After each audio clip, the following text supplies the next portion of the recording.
12টা 1 মিনিটে ভাষা শহীদদের শ্রদ্ধা জানাবেন প্রধানমন্ত্রী তারেক রহমান। শহীদ দিবস ও আন্তর্জাতিক মাতৃভাষা দিবসে প্রস্তুত র্যাব ও আইনশৃঙ্খলা বাহিনী। শহীদ মিনার ঘিরে 15,000 পুলিশ থাকছে, আশপাশে সোয়াট, ডগ স্কোয়াড ও বোম্ব ডিসপোজাল ইউনিটও, জানিয়েছেন ডিএমপি কমিশনার।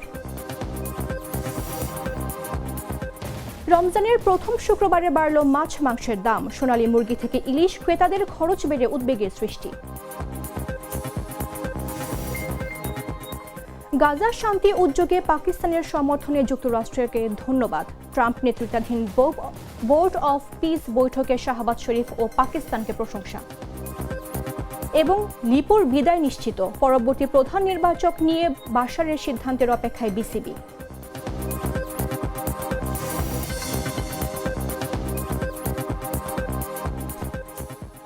আমন্ত্রণ দুপুর 3টা নিউজে, আপনাদের সাথে রয়েছে আমি মামদুহা রাইসা।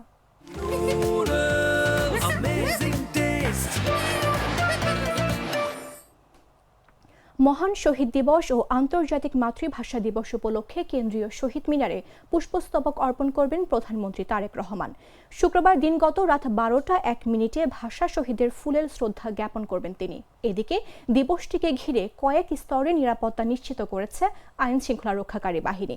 আন্তর্জাতিক মাতৃভাষা দিবস অনুষ্ঠান ঘিরে কোনো হুমকি নেই বলে জানিয়েছেন র্যাব মহাপরিচালক AKM শহীদুর রহমান। তিনি বলেন, তবুও আমরা সব ধরনের প্রস্তুতি গ্রহণ করেছি, যে কোনো পরিস্থিতি মোকাবেলায় র্যাব প্রস্তুত রয়েছে। শুক্রবার বেলা 11টা 20 মিনিটের দিকে কেন্দ্রীয় শহীদ মিনার প্রাঙ্গণে শহীদ দিবস ও মহান আন্তর্জাতিক মাতৃভাষা দিবস উপলক্ষে সার্বিক আইন শৃঙ্খলা পরিস্থিতি পর্যবেক্ষণ ও দেশব্যাপী র্যাবের বিশেষ নিরাপত্তার ব্যবস্থা সম্পর্কে ব্রিফিংয়ে তিনি এসব কথা বলেন।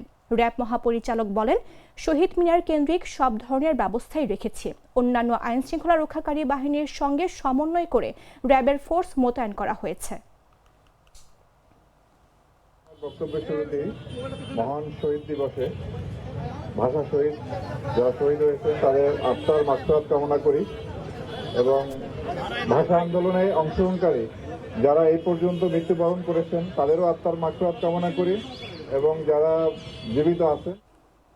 21শে ফেব্রুয়ারি মহান শহীদ দিবস ও আন্তর্জাতিক মাতৃভাষা দিবস উপলক্ষে অনুষ্ঠান ঘিরে কেন্দ্রীয় শহীদ মিনারকে কেন্দ্র করে 15,000 পুলিশ সদস্যের সমন্বয়ে কয়েক স্তরে নিরাপত্তা ব্যবস্থা থাকবে বলে জানিয়েছেন ঢাকা মহানগর পুলিশের কমিশনার মোহাম্মদ শেখ সাজ্জাদ আলী। দিবসটি উপলক্ষে কেন্দ্রীয় শহীদ মিনার ও এর আশপাশে সোয়াট, dog squad, bomb disposal team, crime scene unit সার্বক্ষণিক প্রস্তুত থাকবে বলে জানান ডিএমপি কমিশনার। শুক্রবার কেন্দ্রীয় শহীদ মিনার এলাকায় নিরাপত্তা ব্যবস্থা পরিদর্শন শেষে তিনি সাংবাদিকদের এসব কথা বলেন। আন্তর্জাতিক মাতৃভাষা দিবস 2026 কেন্দ্রীয় শহীদ মিনারে মহান ভাষা শহীদদের প্রতি শ্রদ্ধা জ্ঞাপন করবেন মহামান্য রাষ্ট্রপতি, মাননীয় প্রধানমন্ত্রী ও রাষ্ট্রের গুরুত্বপূর্ণ ব্যক্তিবর্গ। এছাড়া শ্রদ্ধা নিবেদন করবেন বিদেশি কূটনীতিবৃন্দ। এরপরই কেন্দ্রীয় শহীদ মিনার সর্বসাধারণের শ্রদ্ধা নিবেদনের জন্য উন্মুক্ত করে দেওয়া হবে। প্রিয় সাংবাদিকবৃন্দ, মহান শহীদ দিবসে ভাষা সৈনিকদের প্রতি শ্রদ্ধা জানাতে কেন্দ্রীয় শহীদ মিনারে ব্যাপক লোক সমাগম হবে। এই উপলক্ষে ঢাকা মেট্রোপলিটন পুলিশ নিয়েছে কয়েক স্তরের নিরাপত্তা ব্যবস্থা। পুলিশের পাশাপাশি অন্যান্য আইন শৃঙ্খলা বাহিনীর সাথে মোতায়েন থাকবে পর্যাপ্ত সংখ্যক স্বেচ্ছাসেবক। সর্বসাধারণের নিকট আমাদের বিনীত অনুরোধ, যথাযথ শৃঙ্খলা ও শহীদ মিনারের পবিত্রতা বজায় রেখে আপনারা মহান ভাষা শহীদদের প্রতি শ্রদ্ধা নিবেদন করবেন। 20 ফেব্রুয়ারি 7 বছর আগে পুরান ঢাকার চকবাজারের চুরিহাট্টায় ভয়াবহ অগ্নিকাণ্ডে 71 জন নিহত হন। তৎকালীন রাতের ঘটনায় পরিবারের সদস্য হারানো মানুষদের স্মৃতি আজও দাঁড়িয়ে বেড়ায়। বিচার প্রক্রিয়া এখনও ব্যর্থ। 7 বছর পার হলেও মামলাটি সাক্ষ্য গ্রহণ পর্যায়ে আটকে আছে। 2019 সালে রাত 10:30টার দিকে ওয়াহেদ ম্যানশন থেকে আগুন ছড়িয়ে পড়ে। সেখানে ছিল রাসায়নিক, প্লাস্টিক ও প্রসাধন সামগ্রীর গুদাম। তীব্র যানজটের কারণে মানুষ দ্রুত উদ্ধার হতে পারে। পারেননি। ফায়ার সার্ভিসের 37টি ইউনিট 14 ঘন্টা চেষ্টা করে আগুন নিয়ন্ত্রণে আনে, কিন্তু ততক্ষণে এলাকা শ্মশানে পরিণত হয়। পুলিশ 49টি আলামত সংগ্রহ করে। সিআইডি পরীক্ষায় সুগন্ধি ও রাসায়নিক দ্রব্য থেকে উচ্চ মাত্রার দাহ্য বস্তু পাওয়া যায়। প্রত্যক্ষদর্শীরা জানান আগুনে ক্যানগুলো বিস্ফোরিত হচ্ছিল। নিহতদের পরিবার অভিযোগ করেন সরকারিভাবে দেওয়া 30 কোটি টাকা সহায়তা তাদের পৌঁছায়নি। প্রতি বছর তারা দোয়া মাহফিলের মাধ্যমে স্মরণ করেন এই বিভীষিকাময় রাতকে।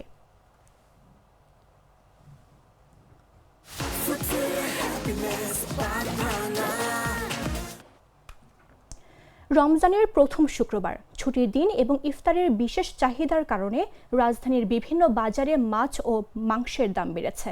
সোনালী মুরগির কেজি দামে আগের সপ্তাহের 270 থেকে 280 টাকা থেকে বেড়ে এখন 300 থেকে 340 টাকা। ব্রয়লার মুরগি 200 থেকে 210 টাকা, লাল লেয়ার মুরগি 330 এবং দেশি মুরগি 750 টাকায় বিক্রি হচ্ছে। গরুর মাংসের দাম 800 থেকে 850 টাকা, খাসির মাংস অপরিবর্তিত 1200 টাকা কেজিতে। মাঝারি আকারের রুই 350 থেকে 420, কাতলা 380 থেকে 450 এবং পাঙ্গাস 200 থেকে 220 টাকায় বিক্রি হচ্ছে। ইলিশের দাম আকার ভেদে 1200 থেকে 2500 টাকা, চিংড়ি 800 থেকে 1200 টাকা। বাজারে ক্রেতারা খরচ বেড়ে যাওয়ায় উদ্বিগ্ন। রামপুরা বেসরকারি চাকরিজীবী মাহবুব আলম বলেন, গত সপ্তাহের মতো রুই মাছ এখন 400 টাকার ওপরে। বিক্রেতারা চাহিদা ও মৌসুমিক কারণে দাম বেড়ে যাওয়াকে স্বাভাবিক বলছেন। ডিমের বাজার তুলনামূলক স্থিতিশীল, প্রতি ডজন 110 টাকায় বিক্রি হচ্ছে।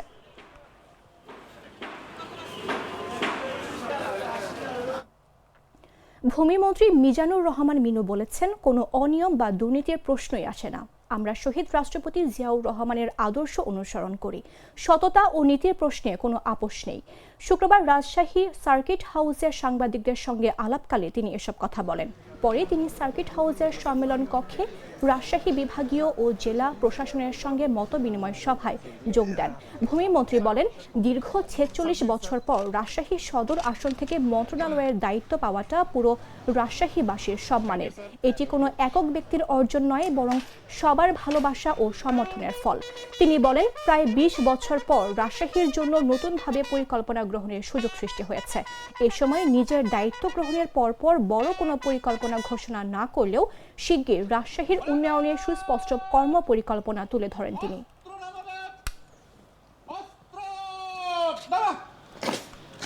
বর্তমান মাননীয় প্রাইম মিনিস্টার সেই পথ ধরে সততা এবং কঠোর পরিশ্রম, জনগণের ভাগ্যের পরিবর্তন এবং সকল দুর্নীতি এবং অনিয়মের বিরুদ্ধে আমরা জনগণের ভাগ্যের পরিবর্তন করাতে আমরা সবাই কাজ করছি।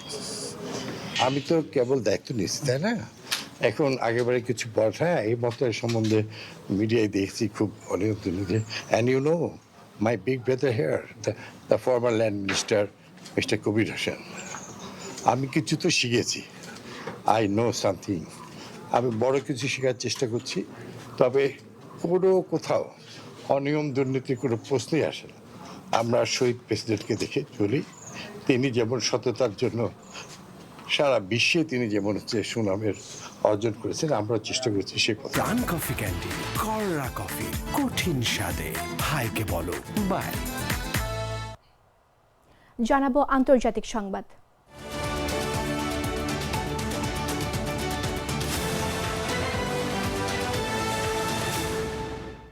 মার্কিন প্রেসিডেন্ট ডোনাল্ড ট্রাম্পের গাজার শান্তি পরিকল্পনায় সমর্থন এবং বোর্ড অফ পিসে যোগ দেওয়ার জন্য পাকিস্তানকে ধন্যবাদ জানিয়েছে যুক্তরাষ্ট্র। মার্কিন পররাষ্ট্রমন্ত্রী মার্ক রুবিও সামাজিক যোগাযোগ মাধ্যম এক্সে পাকিস্তানের প্রধানমন্ত্রী শাহবাজ শরীফ এবং উপপ্রধানমন্ত্রী ও পররাষ্ট্রমন্ত্রী ইসহাক দারের সঙ্গে বৈঠকের ছবি শেয়ার করে এ কৃতজ্ঞতা প্রকাশ করেন। রুবিও বলেন, বৈঠকে গাজার শান্তি পরিকল্পনায় পাকিস্তানের সমর্থন, কৌশলগত সম্পর্ক, গুরুত্বপূর্ণ খনিজ উন্নয়ন ও সন্ত্রাস বিরোধী কর্মকাণ্ড নিয়ে আলোচনা হয়েছে। জবাবে ইসহাক দার জানান, যুক্তরাষ্ট্রের সঙ্গে দীর্ঘদিনের সম্পর্ক পাকিস্তান মূল্যায়ন করে এবং শান্তি, সন্ত্রাস বিরোধী সহযোগিতা ও দ্বিপাক্ষিক বাণিজ্য সম্প্রসারণে ফলপ্রসূ আলোচনা হয়েছে। বৃহস্পতিবার ওয়াশিংটনের ট্রাম্প নেতৃত্বাধীন বোর্ড অফ পিসের উদ্বোধনী বৈঠকে শাহবাজ সহ বিভিন্ন দেশের নেতারা অংশ নেন। শাহবাজ বলেন, গাজায় টেকসই শান্তি প্রতিষ্ঠা একটি যৌথ লক্ষ্য এবং এটি মধ্যপ্রাচ্যে স্থিতিশীলতায় গুরুত্বপূর্ণ ভূমিকা রাখতে পারে। পাকিস্তানের তথ্যমন্ত্রী আত্তাউল্লাহ তারা বলেন, বৈঠকে পাকিস্তান অসাধারণ সম্মান পেয়েছে, যা দেশের আন্তর্জাতিক অবস্থানকে আরও শক্তিশালী করেছে। He made a big mistake. He took it out of classified information. No, I don't have an opinion on it. I never talk about it. সংবাদ শেষ করব খেলার খবর জানিয়ে।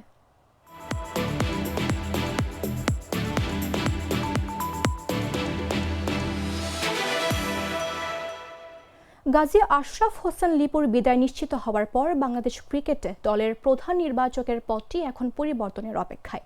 শূন্য হতে যাওয়া এই গুরুত্বপূর্ণ চেয়ারে অভিজ্ঞ হাবিবুল বাশার সুমনকে ফিরিয়ে আনতে চায় বিসিবি। তবে বোর্ড থেকে আনুষ্ঠানিক প্রস্তাব দেওয়া হলেও এখনই চূড়ান্ত সিদ্ধান্ত জানাননি সুমন, বরং নিজের বর্তমান ব্যস্ততা গুছিয়ে নিতে এক সপ্তাহের সময় চেয়েছেন তিনি। ফলে পরবর্তী প্রধান নির্বাচক হিসেবে তার প্রত্যাবর্তনের বিষয়টি এখন ঝুলে আছে। নির্বাচক প্যানেলের প্রধান হওয়ার প্রস্তাব পেলেও হাবিবুল বাশার বর্তমানে বিসিবির গেম ডেভেলপমেন্ট ও চলমান বিভিন্ন টুর্নামেন্ট নিয়ে নিজের ব্যস্ততাকে প্রাধান্য দিচ্ছেন। সিদ্ধান্তের জন্য সময় নেওয়ার বিষয়ে তিনি বলেন, এই বিষয়ে নিয়ে এখন মন্তব্য করতে চাচ্ছি না। আলাপ আলোচনা হয়েছে, কিন্তু আপাতত অন্য কাজে ব্যস্ত আছি। সপ্তাহখানেক পর এটা নিয়ে বলতে পারবো। আমি সময় নিয়েছি কারণ আমার তো এটা চলমান কাজ চলতেছে, এটা নিয়ে আমি ব্যস্ত আছি। বিসিবি টুর্নামেন্ট চলছে, তো এটা শেষ করে আলাপ করব। 2016 থেকে টানা 8 বছর নির্বাচক হিসেবে কাজ করা বাশারের অভিজ্ঞতাকেই এই মুহূর্তে সেরা সমাধান হিসেবে দেখছে বোর্ড। গত 5 ফেব্রুয়ারি বিসিবিকে দেওয়া এক চিঠিতে লিপু জানিয়েছিলেন, আগামী 28 ফেব্রুয়ারি মেয়াদ শেষ হওয়ার পর এই পদে আর থাকতে আগ্রহী নন তিনি। 2024 সালের ফেব্রুয়ারিতে 2 বছরের চুক্তিতে দায়িত্ব নেওয়া লিপুর এমন অনমনীয় অবস্থানের কারণে বিসিবি বিকল্প হিসেবে বাশারের দিকে ঝুঁকেছে। এখন কেবল অপেক্ষা সপ্তাহ খানেক পর বাশার তার বর্তমান কাজ গুছিয়ে পুনরায় নির্বাচক প্যানেলে ফেরার গ্রিন সিগন্যাল দেন কিনা।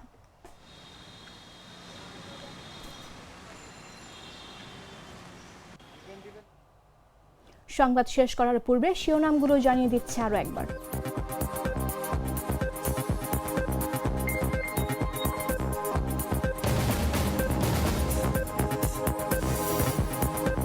বারোটা 1 মিনিটে ভাষা শহীদদের শ্রদ্ধা জানাবেন প্রধানমন্ত্রী তারেক রহমান। শহীদ দিবস ও আন্তর্জাতিক মাতৃভাষা দিবসে প্রস্তুত র্যাব ও আইন শৃঙ্খলা বাহিনী। শহীদ মিনারে ঘিরে 15,000 পুলিশ থাকছে, আশপাশে সোয়াট, ডগ স্কোয়াড ও বম্ব ডিসপোজাল ইউনিটও, জানিয়েছেন ডিএমপি কমিশনার। রমজানের প্রথম শুক্রবারে বাড়ল মাছ ও মাংসের দাম। সোনালী মুরগি থেকে ইলিশ ক্রেতাদের খরচ বেড়ে উদ্বিগ্নের সৃষ্টি। গাজা শান্তি উদ্যোগে পাকিস্তানের সমর্থনে যুক্তরাষ্ট্রের ধন্যবাদ। ট্রাম্প নেতৃত্বাধীন বোর্ড অফ পিস বৈঠকে শাহবাজ শরীফ ও পাকিস্তানকে প্রশংসা। এবং লিপুর বিদায় নিশ্চিত, পরবর্তী প্রধান নির্বাচক নিয়ে বাশারের সিদ্ধান্তের অপেক্ষায় বিসিবি।